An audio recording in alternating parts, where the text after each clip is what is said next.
Boa noite! Boa noite a todos e todas. Sejam todos muito bem-vindos. Sejam todas muito bem-vindas. 19 horas em ponto, diga-se de passagem. Estamos entrando em ponto aqui para conversar com vocês. Hoje no nosso Horta da Verdade, aquele programa que começou primeiro pelo nome, né? Eu já contei para vocês. Um belo dia eu estava numa entrevista com o Atush cai na gargalhada e se dá conta dessa sonoridade que havia com aquele programa da direita, infame programa da direita chamado Hora da Verdade, e aí começou a rir perguntando se eu topava. Eu disse que sim, e aí ele nos colocou nesse horário maravilhoso, que é o horário das 19 horas no domingo, um horário que todo mundo já está em casa, descansando, né? Não há problema algum, as pessoas adoram participar nesse horário. É óbvio que eu aceitei aí a confusão e estamos criando aí um espaço interessante, já que você está conosco nessas últimas semanas, mesmo com a queda do Twitter, mesmo com absolutamente tudo, seguimos tendo uma audiência bastante alta e agradecemos demais por conta disso. Hoje eu quero começar conversando e agradecendo com vocês aí o Paulo Borges, novo membro, a Jéssica Polano Saavedra, nova membro, muito obrigado, Miguel ABD, muito obrigado, Maria Celeste Pupa, novo membro, muito obrigado, Lúcio Soares também, novo membro, muito. Aliás, hoje um recorde de novos membros, né? Antônia Cláudio Vitoriano, muito obrigado. Afra Humberto Peixeiro, chique isso. Luciana Gatti, Maria das Graças Lins Brandão e Maria das Graças Lins Brandão de novo.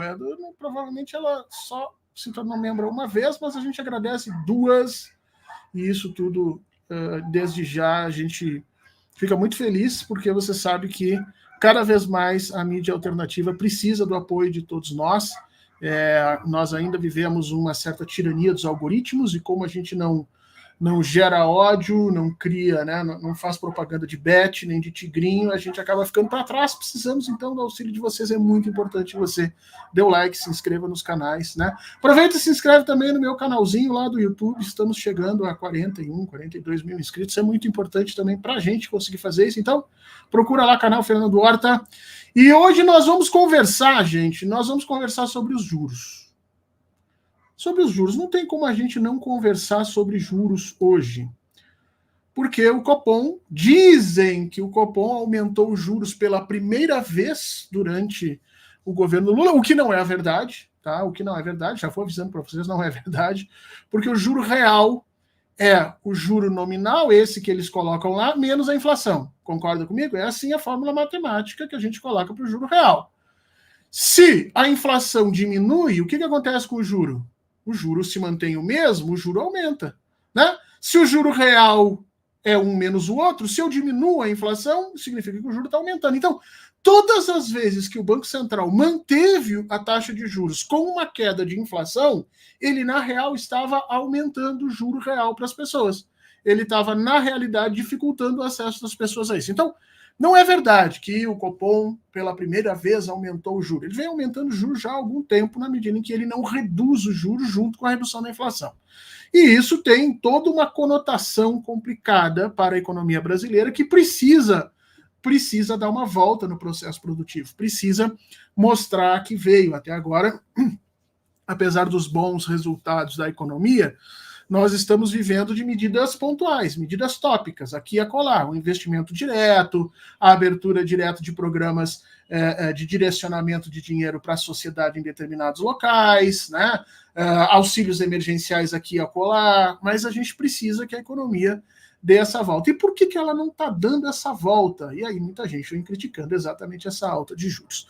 Para conversar conosco hoje, eu trago aqui o meu querido amigo, e já conheço, já falei para vocês isso, né? Uma pessoa que você não pode, é incontornável, não dá para não deixar de ouvir ele.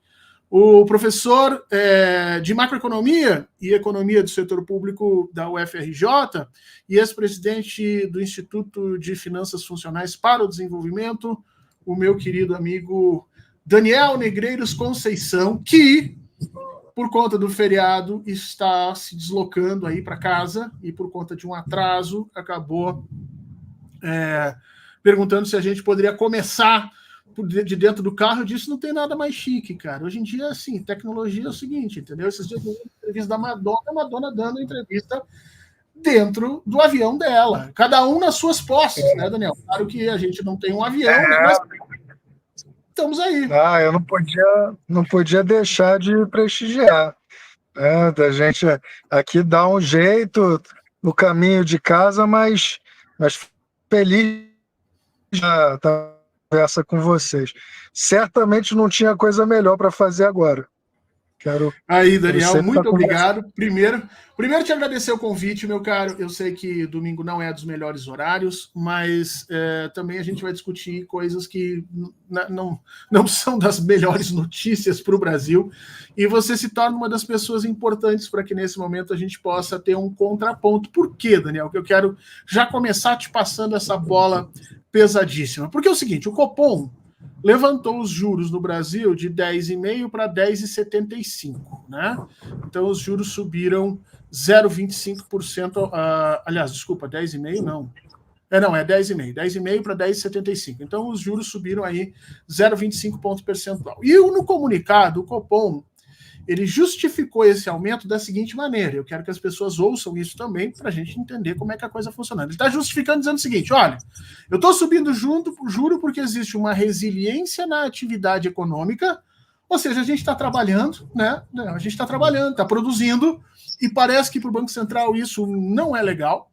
Depois, existe uma pressão no mercado de trabalho, ou seja, as pessoas estão sendo contratadas, estão trabalhando, e há uma pressão, obviamente que tem mais gente querendo contratar do que gente para ser contratado. Eu não sei se isso é verdade, porque a gente ainda tem um desemprego residual que está ali próximo dos 5%, mas certamente isso provoca uma pressão no salário, né? O Banco Central muito preocupado, porque as pessoas não querem mais trabalhar por caraminguás, as pessoas querem ter o seu trabalho valorizado por isso. Depois, um hiato do produto positivo, isso é muito interessante. Isso significa que a economia está caminhando para consumir mais do que a capacidade de produção, ou seja, eles estão preocupados porque parece que vai ter mais gente comprando do que gente vendendo, né? Alta nas estimativas da inflação, e aqui perceba que a alta nas estimativas da inflação é decorrente exatamente dos motivos anteriores, quer dizer, é a mesma coisa que ele está dizendo com outras palavras, né? E a desancoragem das expectativas de inflação. Essa eu realmente não entendi. Desancoragem das expectativas de inflação, por quê? Isso significa que eles achavam que a inflação seria mais baixa. De qualquer forma, ele coloca essas condições para aumentar o juro e não diz, isso é uma coisa importante, tá? Ele não diz quanto tempo, ou por quanto tempo, ou de que forma ele vai continuar aumentando isso. Ou seja, ele deixou tudo no ato, né? No ar. E aí a imprensa já veio a campo desesperada, a imprensa brasileira, a grande imprensa brasileira, veio a campo aí desesperada para proteger o Banco Central. E aí, proteger o Banco Central, eles disseram o seguinte, que o Banco Central está agindo como uma espécie de guardião dos preços. Eu gosto muito desse termo, porque é o termo que eles usaram, tá, Daniel? Ele está entre aspas, eu só estou te passando isso. E para as pessoas que estão nos ouvindo, para as pessoas entenderem isso. Então, que o Banco Central estaria agindo como um guardião dos preços e que isso significava abre aspas, cuidado ativo com a inflação, né? Então, eu queria saber de ti, primeiro assim, esse rol de coisas que eles elencam aqui para subir o juro. Eu queria saber o que isso te parece, né? Se isso tem sentido ou não nesse momento, e depois te perguntar sobre essa saída a campo em desespero da imprensa brasileira, passando pano para o Banco Central, já lembrando que várias pessoas do campo da esquerda, incluindo aí o presidente Gleisi Hoffmann, do Partido dos Trabalhadores, mas outros economistas já vieram a público, a Mônica Bowley, por exemplo, que não é nem de longe uma figura disruptiva no pensamento econômico, né? Longe disso, ela veio dizendo que foi um desastre o que o Banco Central fez. Então, eu queria ouvir de ti, Daniel. Boa noite. Boa noite. Você, mais uma vez, identificou aí as contradições bem gritantes do que o Banco Central se propõe a fazer e o que ele de fato faz. Então, vamos lá. Não há, né, nenhuma razão para o Banco Central combater, como está fazendo, resultados positivos da economia. Então, ele começa dizendo que precisa praticamente combater o pleno emprego. Coisa que é uma economia que está buscando pleno emprego, é uma economia que está ficando mais saudável. Você não tenta matar esse processo, né? Que é basicamente o que o Banco Central se propõe a fazer. Então a economia aquece demais, você vai lá e joga um chuveirão. A economia começa a gerar emprego, você vai lá e encarece a contratação dos novos funcionários. A economia, né, começa a gerar mais renda para as pessoas, você reduz essa renda por outros lugares para as pessoas comprarem menos. Tudo porque o diagnóstico do Banco Central é que existe essa contradição. Quando a economia está melhor, está mais aquecida, existe uma pressão inflacionária. E a gente tem que ver se isso é verdade, né? Será que realmente a melhor maneira de evitar que os preços sejam puxados pela demanda das pessoas é simplesmente eliminar essa demanda? Porque tem algumas formas de você permitir que a demanda seja acompanhada pelo produto. Então, o ideal é que a economia esteja puxando o produto e sendo capaz de ser satisfeita, né? Então, você compra mais e a produção aumenta, acompanha essas compras. E esse é o caminho natural para você evitar pressões inflacionárias.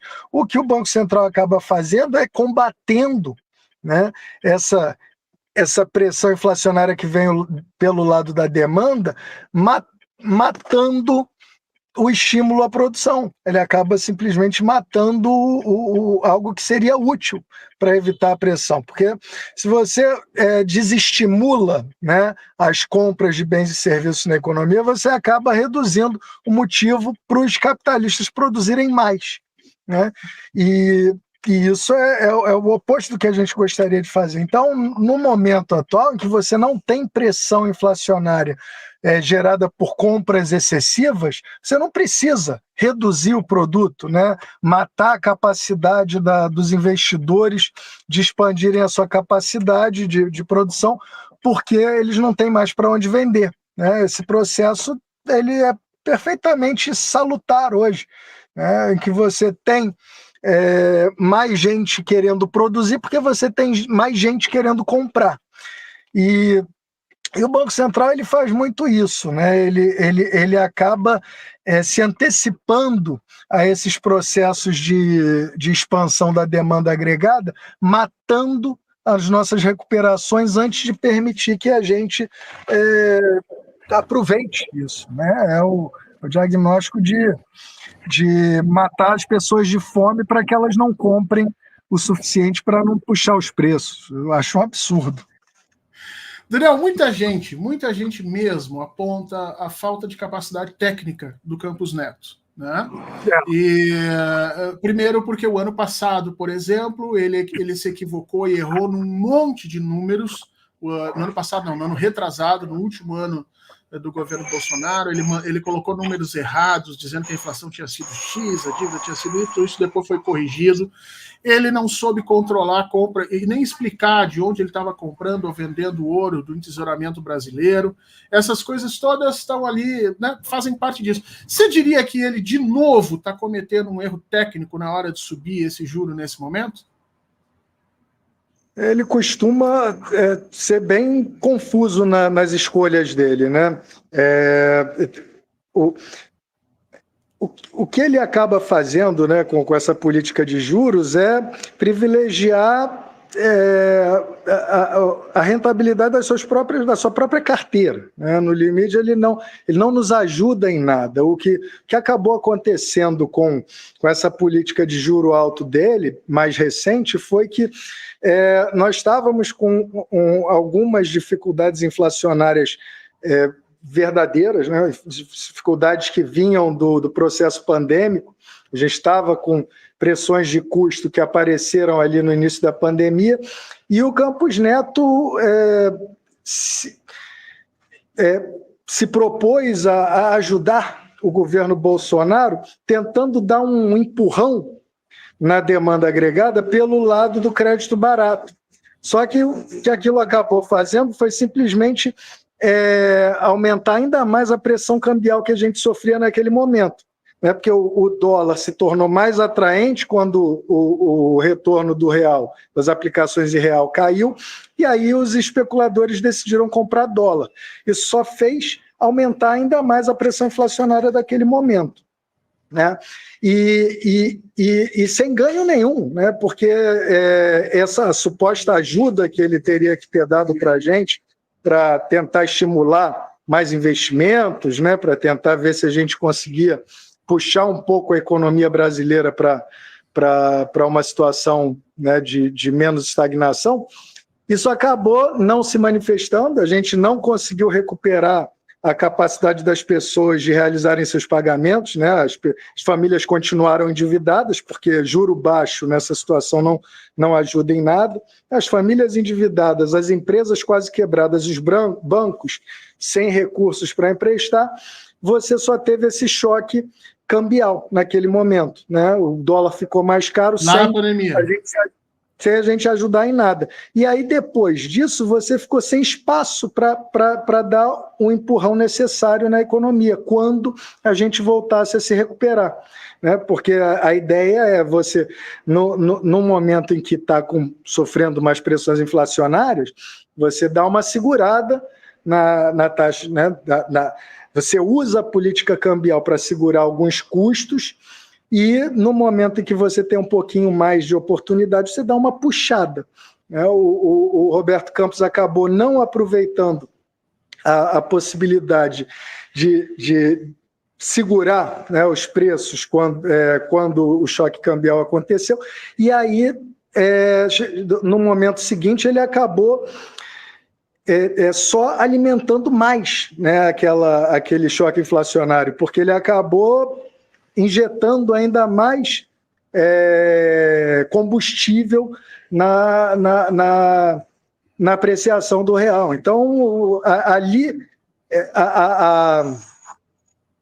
a situação pandêmica foi assim uma das piores, dos piores exemplos de gestão macroeconômica, de gestão monetária que você poderia imaginar. Porque você teve um presidente do Banco Central que alimentou a inflação pelo lado cambial, né? E sem nenhuma noção de como depois aliviar esse tipo de problema. Então, não Deixa eu te ajuda... perguntar uma coisa, Daniel. Deixa eu te perguntar uma coisa. Tu tá entrando em casa, tu quer uns 5 minutinhos. Tá, tu quer uns 5 minutinhos. Então tá, vai lá. Aqui, subindo aqui... Tu quer uns 5 minutinhos, eu vou lendo aqui Tá. Eu vou te colocar aqui, eu vou lendo aqui, tu sobe e a gente vai indo, tá? Quando tu estiver lá instalado, tu me avisa. Gente, vamos lá, vamos conversar um pouquinho com vocês aqui. A Dionísia Lopes mandando uma boa noite pra gente, a Patrícia Purger aqui mandando, obrigado, entrei no link que você mandou.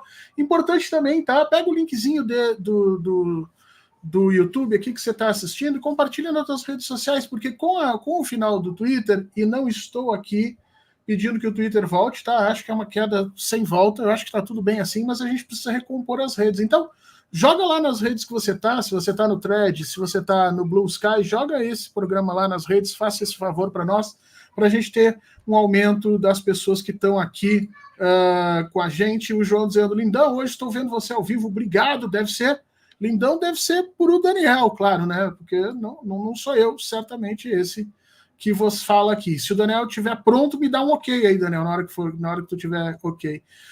O João dizendo, o som do canal do Horta tá horrível, estou transmitindo lá pelo canal, tá horrível, é isso. O Luiz Antônio Amaral, do Amaral, dizendo aqui, até 25 de janeiro a Selic deve chegar a 11,25, conforme declarações do Galípolo. E isso a gente já vai conversar com o Daniel Negreiros, porque eu olhei a situação e parece que o Campos Neto está deixando a casa arrumada, entre aspas, para o Galípolo. Significa que ele está deixando as coisas assim para que o Galípolo simplesmente assuma e diga, olha, eu vou continuar como está, porque estava dando certo. E isso é complicado, a gente vai ter que discutir um pouquinho com ele aqui, né? Explica por que o presidente Lula não demite o Campos Neto, porque não dá. O Banco Central, nesse momento, tem uma lei que chama ou que protege o Banco Central, chamando o Banco Central independente. Para você tirar o Campos Neto, você precisa da autorização do parlamento, especialmente do Senado nesse momento. E o Senado não dá nenhuma indicação de que vai fazer isso. Então seria só um desgaste. O presidente Lula poderia ir lá, gastar politicamente, demitir, e aí o Senado manda recolocar. E a situação fica ainda pior, né? Então não dá para a gente fazer isso. O Manuel Ramon de Souza aqui mandando boa noite. O Luiz Antônio dizendo, Lulão não pode demitir essa rapina, o Senado é quem tem que afastar. É isso, né? Eu defendo desde o ano passado, e acho que o Daniel está começando a se ajeitar ali. Tá pronto aí, Daniel? Tá, beleza, vamos voltar com ele aqui. Opa, meu caro, tu viu o pessoal ali chamando de lindão, tô vendo ao vivo e tal, eu digo, porra, é o Daniel, é óbvio, né, cara? Eu sou um cara mal diagramado, mas o Daniel não, o Daniel é um cara bonitão. Desde o ano passado, Daniel, eu defendo que o governo federal tivesse uma postura... Opa, caiu, o Daniel caiu, voltamos. Acontece, né, gente, com o 5G, voltamos. Desde o ano passado, Daniel, eu defendo que o governo federal tivesse uma postura proativa com relação aos juros, que criasse um painel dentro do Senado, né, um painel ativo dentro do Senado para discutir economia com os dados que o presidente Lula colocasse lá, porque a gente hoje já pode mostrar que o Banco Central é responsável por uma quantidade grande de não crescimento do Brasil, por prejuízos que nós tivemos na forma de ser levada, né? Mas o presidente Lula preferiu não tensionar. Nas vezes que ele foi tensionar, ele foi convencido pelo seu entorno a não tensionar. E agora, Daniel, nós temos a nomeação ou indicação ainda do Galípolo, número 2, que tinha sido número 2 no Ministério da Economia, né? Trabalhou junto com o Haddad, e agora foi colocado para o Banco Central. Ele ainda precisa passar por uma sabatina, essa sabatina acho que acontece agora, no final do mês, mas se diz que essa reunião do Copom foi a última reunião do Campos Neto como presidente do Banco Central. Eu quero te perguntar exatamente isso. Qual a expectativa? A expectativa do mercado está dita em todos os sites hoje, tá? Eles esperam que, como disse o Luiz Antônio aqui, que os juros cheguem a quase 12%, então esperem a continuidade disso. Agora, qual é a nossa expectativa, Daniel? E aí eu estou te perguntando especificamente isso. Qual é a expectativa que a gente tem do Galípolo lá? Ele vai romper com esse ciclo de alta? Ele vai trazer alguma coisa diferente? Ou a gente pode esperar um Campos Neto 2 e aí com mais dificuldade de criticá-lo? Eu acho difícil esperar muita coisa diferente dele, e aí o problema tende a aumentar, né? Porque é como se a gente fosse perder daqui a pouquinho a desculpa que a gente tem usado para ter um desempenho um pouco aquém do desejado, né? Ultimamente o governo tem sempre alegado a economia estaria indo bem melhor se o Banco Central não atrapalhasse tanto, né?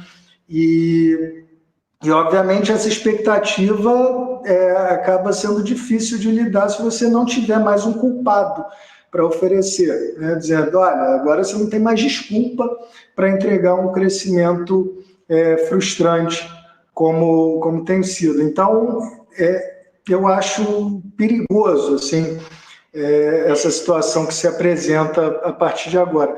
E o que fica mais difícil é que, de certa forma, o Banco Central, o mercado tem alguma razão, né, em fazer esse jogo de pressões e conseguir do Banco Central uma política de juros mais alta, né, porque é algo que satisfaz, né,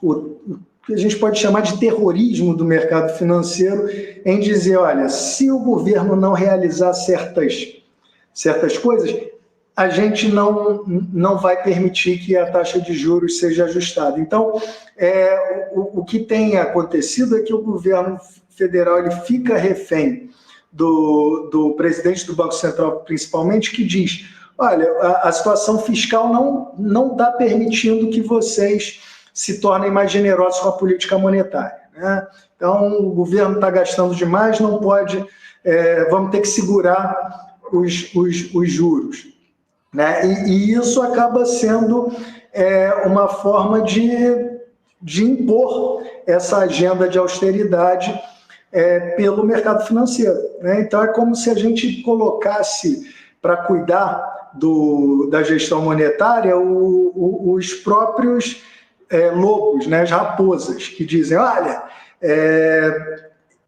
eu quero que você entregue uma política de juro alto, porque senão a gente vai embora do país, né? Ou a gente compra só dólar. E aí a gente fica com medo. Então é melhor a gente não ir contra esses interesses, é melhor não gastar, né? E quando, na verdade, isso não é fato, né? Essa relação entre a política monetária e a política fiscal, em que se uma está empurrando a nossa economia para uma situação de expansão, a outra tem que ser contracionista, é absolutamente falsa. Isso atende aos interesses do mercado, que dizem, se a economia estiver expandindo muito, vamos ter que aumentar os juros, e aí isso tem as consequências que a gente conhece, inclusive para a remuneração, rentabilidade dessas carteiras rentistas, mas para a população brasileira isso não serve para nada, né? A gente fica... Basicamente, o que tu está dizendo é que o Banco Central, em vez de, como diz lá na lei, né, perseguir o pleno emprego, perseguir a economia aquecida, ele está trabalhando como um guardião dos interesses dessa classe mais alta que tem carteiras de juros para a questão disso. E aí eu queria te perguntar uma coisa, Daniel. Essa fórmula que eles criaram aqui, estou usando o que eles disseram, né? Eles disseram o seguinte, estamos aumentando o juro porque, vou até usar os termos que eles colocaram aqui, né? Estão aumentando o juro porque há uma resiliência na atividade econômica, ou seja, a economia está muito aquecida, a pressão do mercado está muito acrescida e tem mais demanda, mais gente querendo comprar do que produto para ser vendido, tá? Essa é a explicação deles. Agora, se você aumenta juro, Daniel, e aí me interrompe se eu estiver errado. Se você aumenta juro, você não está incentivando a produção. Muito pelo contrário, você está desincentivando a produção, né? Se você faz o aumento do juro, o industrial ele não tem a mesma capacidade de buscar dinheiro no mercado para aumentar a sua produção. Vamos imaginar aqui que você seja um produtor de chinelo, você quer dobrar a tua produção, você precisa comprar máquina, você precisa contratar pessoas, e para isso você precisa de dinheiro, você precisa de... O Daniel está indo e voltando, vamos ver se ele fica. Agora foi. Então você precisa de dinheiro, né? E se você levanta o juro...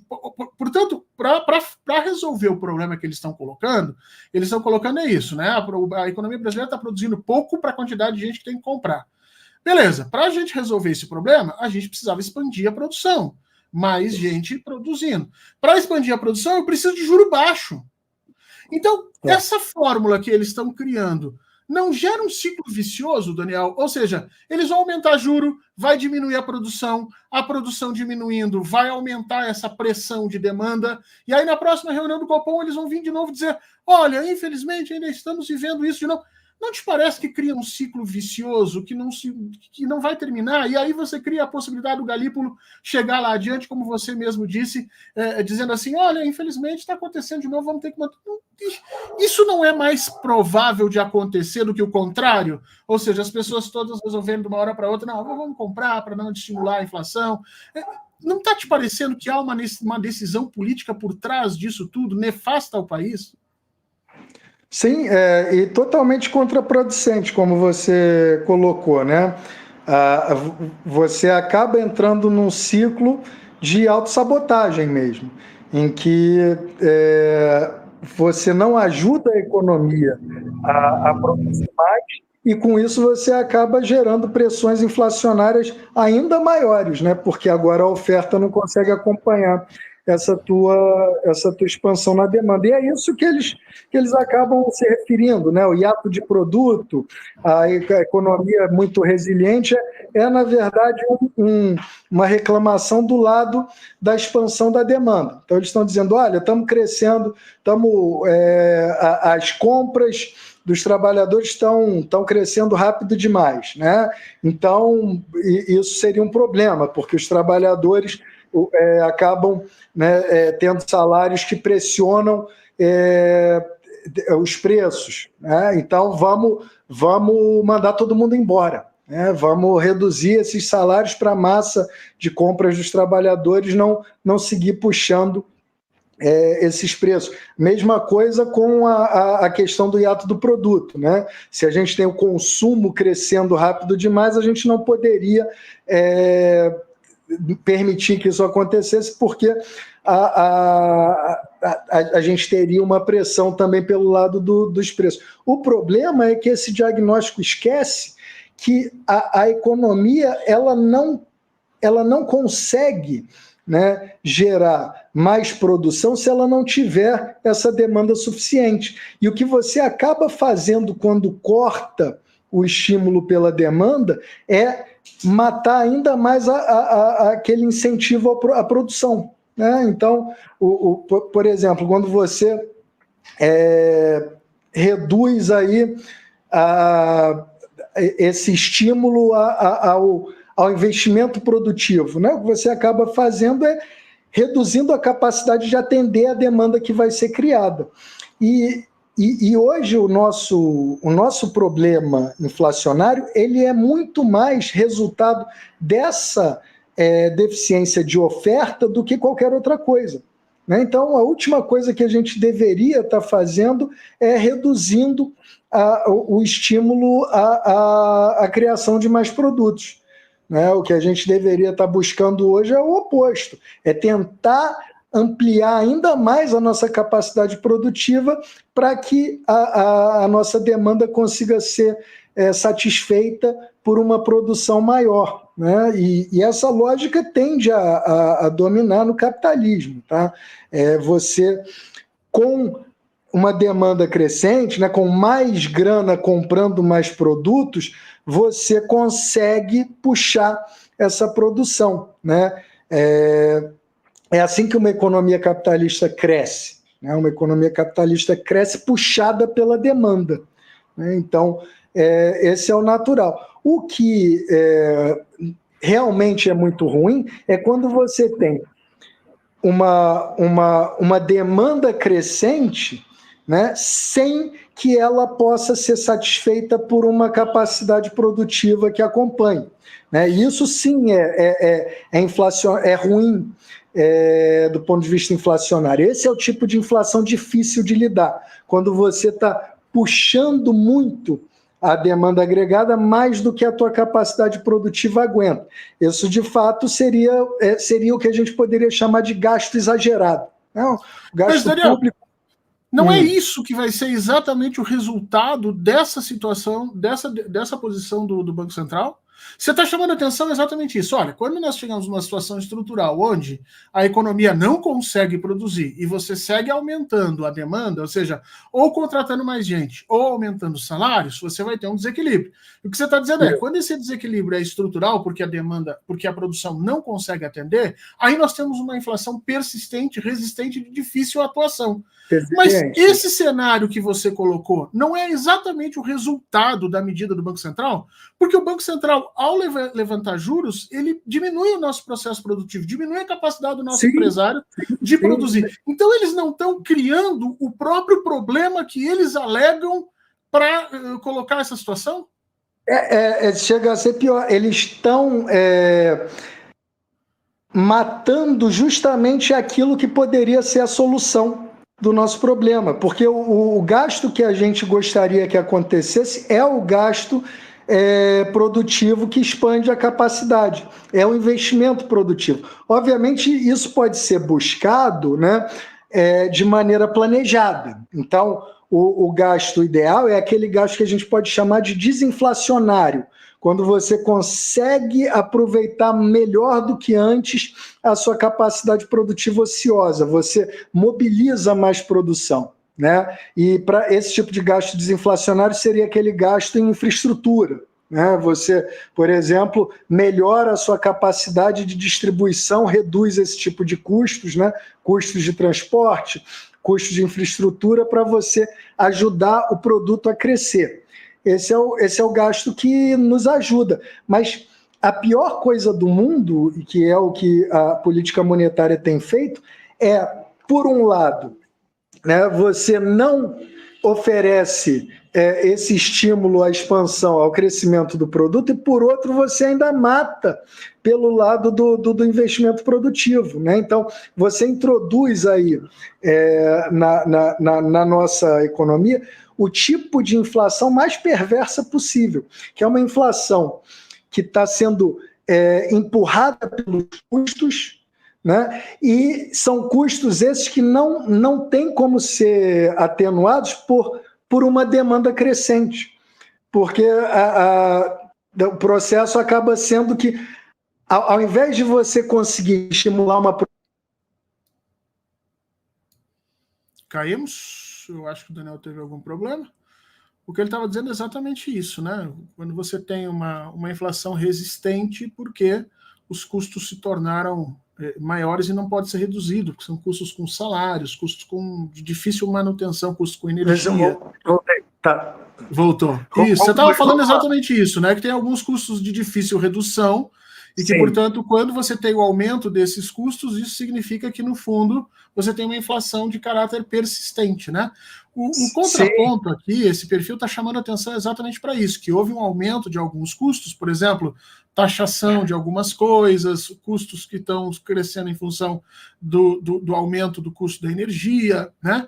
Mas a solução para isso, Daniel, não seria exatamente reduzir o juro para tornar a moeda mais barata para esse industrial e, junto com isso, claro, uma coisa que todo mundo pede há muito tempo, um plano nacional de desenvolvimento, né? Um plano nacional onde a gente possa usar esses recursos utilizados de forma a produzir ganhos em escala na sociedade, para produzir ganhos em diversos locais dentro do processo produtivo.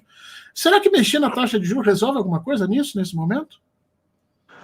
Pois é a pior maneira de você tentar resolver esse problema. Porque a taxa de juros ela acaba sendo um custo, ela também, né? Então, o que você está fazendo é introduzindo mais um custo difícil de ser resolvido para tentar aliviar outras pressões inflacionárias com as quais você está lidando. Então, uma economia ideal, né, seria aquela que a gente consegue puxar o suficiente pelo lado da demanda para que o produto aumente sem os custos serem puxados junto, né? Essa seria uma economia bem administrada. Consigo dar aquele puxão aqui e eu aumento mais a produção do que os preços, né? Quando a gente tem, e que tipo de economia consegue fazer isso? Uma economia em que a produção é bem elástica, ela está sendo puxada pela quantidade de dinheiro que está comprando os bens e serviços muito mais fortemente do que ela está resistindo, né? Então, é uma economia que eu consigo estimular o produto segurando ali os custos. Para isso, eu preciso de renda disponível para que as pessoas consigam comprar, né? O que a gente tem hoje? Uma economia em que a maior parte dos custos não representa demanda para que aquele produto seja vendido. Então você fica com esses custos sem conseguir dar o estímulo pelo lado da demanda. E aí você acaba tendo o quê? Uma estagnação, porque nem isso passa, você não consegue produzir nem isso mais, né? Se você não consegue pagar mais o preço mínimo da produção dos bens e serviços que tem um custo de produção ali dado, você simplesmente não vai produzir aquelas coisas. O Brasil ele tem esse tipo de estrutura nefasta, né? Em razão da sua estrutura distributiva, né?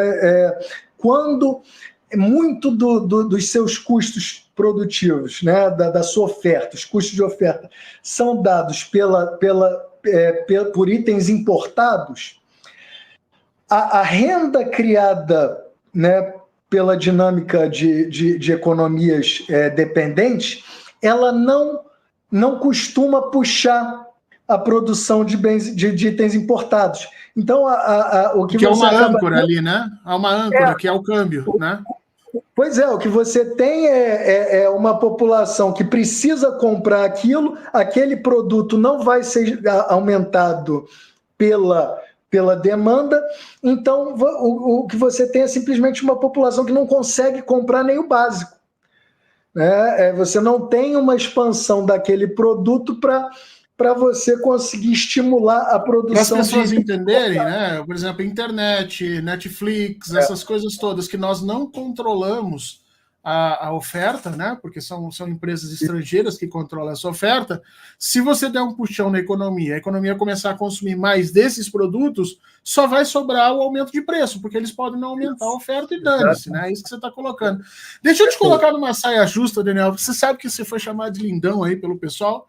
E esse aqui é um canal, é um canal que cada vez mais coloca as pessoas nesse processo de evidência. Então vamos colocar você numa saia justa aqui. No mesmo dia, Daniel, no mesmo dia que o Brasil subiu 0,25 na sua taxa de juros e que a imprensa mundial, a imprensa brasileira saiu atrás aí para defender o Banco Central, a economia norte-americana baixou os juros pela primeira vez, inclusive, né? A economia norte-americana, o Fed, o Jerome Powell, né, que é o Jerome Powell, que é o presidente do Federal Reserve. O Federal Reserve não é necessariamente um banco central, tá? Eu não vou fazer o Daniel explicar isso agora, porque ia dar uma confusão, mas assim, tecnicamente é um pouquinho diferente, né? E essa pouca diferença faz uma enorme diferença no final. Mas enfim, tratando as coisas assim, o Federal Reserve, né, diminuiu a taxa de juros que não era diminuída desde 2020, se não me engano, tinha sido a última vez que eles diminuíram a taxa de juros. Aliás, o último corte de juros tinha sido em 2020, né? E agora, segundo o Jerome Powell, chegou a hora de mudar a política monetária dos Estados Unidos. E ele diz que há um amplo espaço de reduzir juros. Daniel, nós vivemos no mesmo mundo. Nós, os Estados Unidos, vivemos no mesmo mundo, né? Claro que os países são diferentes, os recursos são diferentes, mas assim, por que aqui está correto a gente aumentar os juros, segundo a imprensa nacional? E por que lá nos Estados Unidos os caras estão baixando o juro? E não é só baixar, ele está baixando e sinalizando que vai baixar mais. Então ele está dizendo para o mercado o seguinte: não adianta vir aqui botar mais dinheiro, que nós não vamos subir esse juro mais rápido. Por que lá isso é bom para eles e por que a imprensa está tão feliz de fazer isso tudo lá, Daniel? Pois e esse seria um momento para a gente, pelo menos, dar uma baixadinha também, né?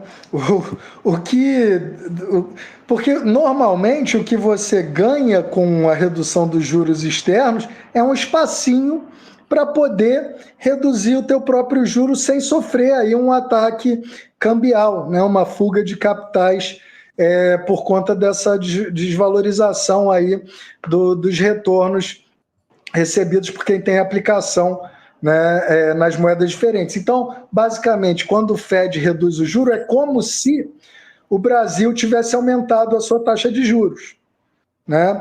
E isso significa que agora a gente atrai mais dólar, atraindo mais dólar, você teria uma valorização da sua moeda, então você teria um espacinho aí para reduzir esse juro e voltar àquela situação cambial que supostamente era favorável, né? Então, não existe um motivo para o Fed reduzir esse juro nesse momento e a gente continuar praticando um juro altíssimo, porque, novamente, como você falou, né, qualquer ganho que você poderia obter com a redução do juro exige que você reduza o juro nominal. Mas se você deixa de reduzir o juro nominal, você está deixando de aproveitar esse espaço. E como hoje, né, existe muito menos motivo para a gente ter essa política de juro alto no contexto inflacionário que nós temos, né, que não é uma pressão inflacionária que vai ser resolvida por uma taxa de juro mais elevada hoje no Brasil, então não há mesmo motivo para a gente perseguir esse juro maior do que a taxa Fed sem necessidade. Você fez uma afirmação assustadora. Você está me dizendo, então, que o Brasil aumentou 3 vezes, o Banco Central aumentou 3 vezes o juro. Porque, veja, se o Fed diminuiu o juro dele, isso significa que o nosso juro, em comparação, por conta do câmbio, vai ser aumentado, né? Então, esse é o primeiro ponto. Segundo, se a nossa inflação está reduzindo, e a nossa inflação está reduzindo, e ele mantém o juro, aumenta, significa que o juro está aumentando. E eles ainda aumentaram, ou seja, ele conseguiu, não foi só 0,25, você está dizendo. Se a gente for fazer o cálculo efetivamente, o aumento de juro nesse momento está sendo muito maior do que 0,25. Ou seja, a possibilidade disso dar uma confusão gigantesca ali adiante é bem grande, não te parece, Daniel? Porque pelo que a gente sabe é o seguinte, os juros é uma curva que você tem que ter um certo cuidado para aumentar e diminuir. Se amanhã, por exemplo, o Galípolo, vamos supor, o Galípolo é nomeado, o Senado aceita, no dia seguinte ele diz o seguinte, olha, a partir de agora o juro no Brasil vai ser 3%, eu vou baixar 7%. Mesmo que ele queira fazer isso, até onde eu sei, a boa técnica econômica manda não fazer, porque essa mudança drástica de juro mexe com outras variáveis do mercado e dá uma confusão, né? Então, não seria muito correto a gente fazer isso. Mas veja, se o Banco Central norte-americano reduz o juro dele, se a nossa inflação reduz, e a gente aumenta, significa que a gente está aumentando o juro bem alto no Brasil. A gente não está aumentando só 0,25. Isso pode dar um impacto grande ali adiante, não te parece? Sim, e sem quase nenhuma necessidade, né? O juro deveria ser aquele remedinho que você administra com parcimônia, né? Quando preciso. Você ficar enchendo a tua economia de juro sem necessidade é totalmente pouco recomendável. E no final das contas, a gente começa a perceber que algumas decisões, né, Daniel, que são políticas, a decisão de aumentar ou diminuir juro, ela tem uma parte técnica? Tem. Mas a parte técnica é menor do que a parte política, né? A parte política é a parte mais importante. Tanto é que nos mesmos cenários, com as mesmas pressões sobre todos os lados, na época da pandemia, governo Bolsonaro, o queridíssimo Campos Neto baixou o juro brasileiro. Mas baixou assim, na paulada. Ele botou o juro lá embaixo para ajudar o governo Bolsonaro a ter um resquício de produção ali no momento da pandemia. Veja, o Daniel disse aqui que ele fez, inclusive, equivocado. Baixou demais, baixou no momento que não devia baixar, não manteve a estrutura, mas ele teve a vontade política, olhou para o governo e disse assim, vou ajudar. E agora ele está olhando para o governo Lula e está dizendo, eu vou ferrar tudo isso que está aí mesmo, né? Só que ele deixou amarradinho para que o Galípolo, ali adiante, possa dizer que isso tudo é técnico e vai continuar assim. E aí você dá essa notícia ruim para a gente, que você não espera que o Galípolo baixe esses juros assim, de uma hora para outra, e aí você nos dá essa notícia de que, bom, depois que o Galípolo for presidente do Banco Central, a gente vai culpar quem pela política de juros no Brasil, né? Esse é o meu medo, tá? Que a gente fique sem um culpado para seguir dizendo que o Brasil, né, teria aí um espaço para crescer. Porque, hoje, realmente, o Banco Central ele tem cumprido esse papel de vilão, né? O responsável por segurar o crescimento econômico do Brasil. Se você perde essa desculpa e não consegue entregar uma economia saudável, realmente as pessoas começam a ficar mais insatisfeitas. E assim, a política monetária ela poderia ser um complemento mais do que suficiente, né, para a gente manter aí uma economia funcional, uma economia saudável, uma economia sem essas disfuncionalidades que a gente vê por aí. Bastaria, né, que a gente usasse a capacidade de gasto público que a gente tem para sustentar uma economia bem planejada, né? Então você utilizasse ali a capacidade do governo para gastar o suficiente para a gente ter investimentos, oferta de bens e serviços públicos generosa mesmo para a população, e ali o problema inflacionário você resolveria tentando, né, aliviar ali principalmente as pressões de custo que vêm das situações de cambiais desfavoráveis, né? Essa seria a receitinha para a gente seguir, né? Vamos gastar o que precisa gastar para a economia crescer o que pode crescer, e as pressões inflacionárias a gente tenta segurar com uma política cambial que favoreça ali a substituição das importações, né? Reduza a dependência, né, da moeda estrangeira em momentos de dificuldade. Isso é uma receita que não é tão difícil de seguir. Né? É uma receita em que o que você está dizendo é que o Banco Central precisa criar o fluxo de crescimento e depois conter a inflação nos microajustes, é isso? Então, faça uma política densa de investimento com juro mais baixo para permitir que as pessoas possam crescer e, eventualmente, aí uso a boa técnica do controle macroeconômico para segurar o processo inflacionário. É isso que você está dizendo. E o que o Banco Central está fazendo é o contrário. O Banco Central está usando um fluxo grande para segurar a inflação e uma tecnicalidadezinha aqui a colar para ajudar um setor econômico ou outro. Por exemplo, não é o Banco Central que faz esse tipo de política, mas o Banco Central concorda com o juro baixo subsidiário para o agronegócio, por exemplo, que chega a pegar juro a 3,2% ao ano. Você imagina, se você tem 10,75 a Selic, o agronegócio pegando a 3,2 ao ano, você está incentivando que o cara pegue dinheiro para investir no agro. Agro que a gente sabe que não gera emprego, não paga imposto, não desenvolve tecnologia nacional, ou seja, deixa eu te perguntar, que nós estamos no finalzinho do nosso, nós temos ainda 10 minutinhos, e eu quero te botar uma importante aqui. A qualidade do gasto público brasileiro, porque todo mundo está questionando isso. O juros está subindo porque o gasto público, toda hora, gasto público, a qualidade do gasto público brasileiro. Deixa eu te perguntar, tá boa, tá ruim? E a segunda pergunta, se comparado com o gasto público no governo Bolsonaro, melhorou ou piorou? Essa pergunta é a pergunta de um bilhão de reais, né?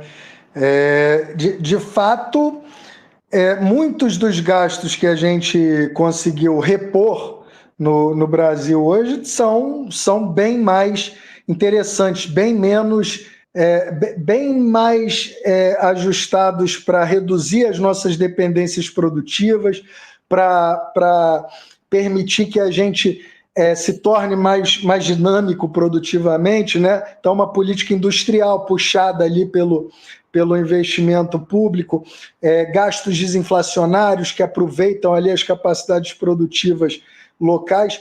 Isso são propostas, são iniciativas muito positivas que a gente tem tido, né? Um exemplo básico aqui, né? Se a gente tiver uma política de expansão de construção civil, né? É o tipo de coisa que ajuda a gente a reduzir ali custos, reduzir insuficiências de déficit habitacional óbvias, né? E esse é o tipo de política que faz todo sentido, né? Vamos construir imóvel? O que a gente precisa para construir mais habitação? Precisa de cimento, precisa de mão de obra? Vamos botar isso para acontecer.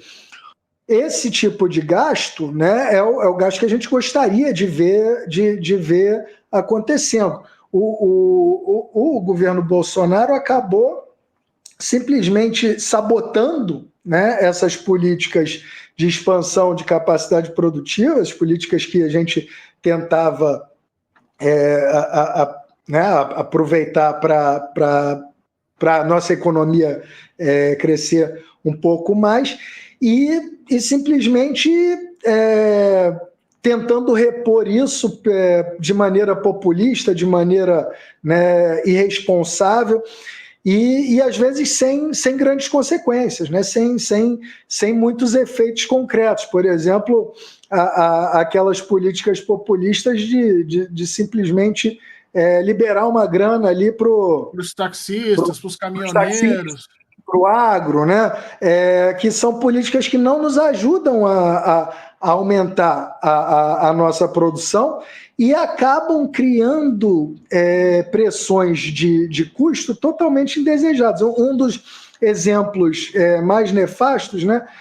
Quando a gente fala do tipo de crescimento que o Brasil teve nos últimos anos, um crescimento puxado aí pelas exportações do agronegócio, né?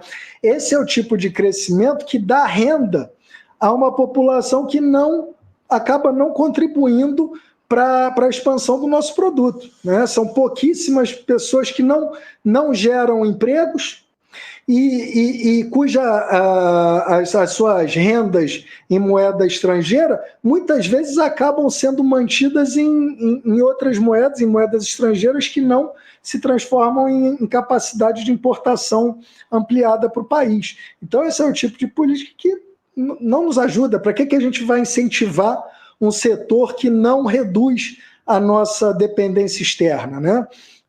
O setor do agro, setores exportadores de commodities, né? Essas políticas que ampliam a nossa capacidade de exportação são extremamente são ruins para o conjunto da economia, né? Sim, porque elas acabam concorrendo, inclusive, com a produção que a gente gostaria de disponibilizar. Elas consomem uma quantidade de recurso que está disponível para determinados investimentos, mas a capacidade de gerar esses recursos de volta em forma de emprego ou de cascata de impostos, né? Ela é muito baixa nesse sentido, né? Deixa eu te perguntar uma coisa, Daniel. Qual a dificuldade de fazer investimento produtivo que cause essas cascatas de impostos? Porque eu me lembro que quando a gente estuda lá o New Deal, né, o norte-americano, ele tem uma parte de investimento direto, seguro-desemprego, entregar para o dinheiro para a população, mas ela tem uma outra parte brutal de desenvolvimento de infraestrutura nos Estados Unidos. Final da Segunda Guerra Mundial, o Truman faz a mesma coisa, vai lá e vai construir milhares de casas pelos Estados Unidos, casas iguais, inclusive. Quem já tem nos Estados Unidos sabe que você chega nas cidades inteiras, os quadros, os quarteirões, todas as casas são iguais, do mesmo tamanho, da mesma maneira, porque aquilo foi construído naquela época, né? A China agora faz exatamente isso. No processo produtivo da China, ela identificou lá que tem uma área específica que eu tenho não sei quantas mil pessoas para trabalhar. Aqui nós vamos construir sei lá, uma estrada, uma ponte, uma usina, alguma coisa nesse sentido, e ela vai alocando essas condições produtivas, gerando valor, ganhando em escala, fazendo... Qual a dificuldade do Brasil em fazer isso, Daniel? Conta para nós. Claro que se você souber contar para nós, você vai para o Ministério da Economia, imagino eu, né? Mas tem uma forma da gente explicar isso para a população que às vezes fica desesperada de saber por que o nosso gasto é ruim e não gera isso. Qual é a dificuldade nisso? Essa realmente é uma questão, porque não deveria ser tão difícil, né, Fernando? A gente... O bom planejamento, né, que permite que a gente execute as coisas de maneira funcional mesmo, ou seja, utilizando para aquela produção, para aquela atividade produtiva, o recurso suficiente, com aquela capacidade suficiente que eu preciso para satisfazer aquela demanda. É isso que eu deveria fazer, né? E isso não é tão difícil de fazer, né? Você aloca aquele recurso, paga um preço e no final você tem a expansão daquela produção de mercadorias para atender aquela demanda. O que parece faltar, né, é talvez vontade política, né? Um compromisso, talvez, com a coisa pública, né? Da gente poder dizer, olha, o objetivo o nosso objetivo como país é garantir uma vida digna para cada brasileiro, né? Esse é o tipo, aí a gente busca esse tipo de realização, né? E isso não deveria ser tão difícil. A gente tem capacidade produtiva para atender mais do que suficiente as nossas demandas mais básicas, né? Eu acho que o que falta é um problema de uma anarquia distributiva. A gente não consegue mobilizar as nossas capacidades produtivas para fazer o que a gente gostaria que fosse feito, porque os incentivos para aquelas atividades acabam nos falhando, né? E aí vem toda essa estrutura nefasta de custos que a gente, por exemplo, tem que lidar no Brasil, em que você tem um produto que acaba recebendo menos, né, do que ele precisaria para ser criado. Então, hoje, né, o problema brasileiro é uma situação em que a gente simplesmente não tem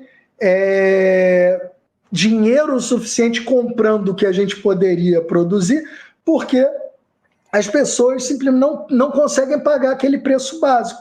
E aí, como é que você resolve uma situação dessa? Se o Fernando não tem dinheiro para comprar o básico que ele precisa, eu poderia dar esse dinheiro para o Fernando. O governo brasileiro poderia resolver essa insuficiência de renda das pessoas para pagarem o preço justo por aquele produto, se fosse o necessário para aquilo ser criado. O que acaba acontecendo no Brasil é que a gente sabota a nossa capacidade produtiva porque simplesmente não cria os incentivos necessários para que essa produção seja aproveitada. Daniel, eu gosto muito de te ouvir exatamente por isso. Você matou a charada ali no início da tua fala, né? A questão é compromisso, né? Você usou essa palavra, compromisso. Com o que o Banco Central tem compromisso? O Banco Central hoje tem compromisso com essa acumulação rentista brasileira e a manutenção dos preços e o processo de concentração de renda que a gente tem. E se a gente tivesse um Banco Central com compromisso em desenvolvimento, em uma sociedade mais igual, menos desonesta do ponto de vista da distribuição dos seus recursos, das suas riquezas, nós teríamos certamente uma condição diferente nesse sentido. E agora a gente vai terminando aqui. O grande problema é como imaginar isso ali adiante, né, Daniel? Porque o Galípolo agora assume, se tudo der certo, e no momento que ele assumir, como você colocou, cai a última desculpa para que as coisas não funcionem. Ou seja, no momento que o Galípolo assumir, nós temos o Haddad no Banco Central e o Galípolo, né, uma dupla dinâmica, Batman e Robin, e, portanto, a ideia é que o Brasil, a partir daí, vai ser uma maravilha. E se não acontecer, o custo político disso é que me preocupa, Daniel. É o que me preocupa. Meu caro, te agradecer demais. Te agradecer demais. Nós estamos em cima do horário aqui, 1 em 1. Te agradecer demais a presença, meu caro. Te pedir 1000 desculpas aí, te peguei no meio dessa confusão do carro, mas a gente precisa te ouvir mais a respeito disso. Essa palavra compromisso que você usou no final e a explicação que você deu desse compromisso com os interesses da economia brasileira é essencial para a gente mudar isso. Agradecer demais as pessoas que estão aqui conosco até esse horário. Muito obrigado, beijo para todo mundo e a gente se vê na semana que vem. Tomara que eu não precise incomodar o Daniel de novo, que alguma coisa na economia não aconteça, mas se precisar, Daniel, vou te dar uma ligadinha agradecendo. Tá bom? Um grande abraço. Até mais. Valeu. Tchau.